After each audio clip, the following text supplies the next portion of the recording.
வணக்கம் நேயர்களே. வருத்தப்படாத வாலிபர் சங்கம் படத்தின் மூலம் தமிழ் திரையுலகில் வியாபாரத்தின் உச்சத்தை தொட்டவர் சிவகார்த்திகேயன். அந்த படத்தின் வெளியீட்டிற்கு முன்பே லிங்குசாமியின் தயாரிப்பு நிறுவனம் அவருக்கு 1 கோடி ரூபாய் சம்பளம் பேசி அட்வான்ஸும் கொடுத்திருக்காங்களாம்.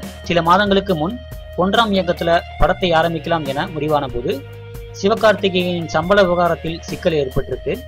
தயாரிப்பு நிறுவனத்தினர் முன்னர் பேசிய சம்பளத்தை மட்டும்தான் தருவோம் என்று சொல்லியிருக்காங்க.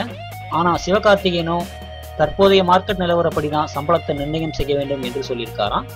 பல கட்ட பேச்சுவார்த்தைகளுக்கு பிறகு சுமார் 6 கோடி ரூபாய் வரை சிவகார்த்திகேயனுக்கு சம்பளம் தருவதாக முடிவு செஞ்சிருக்காங்களாம்.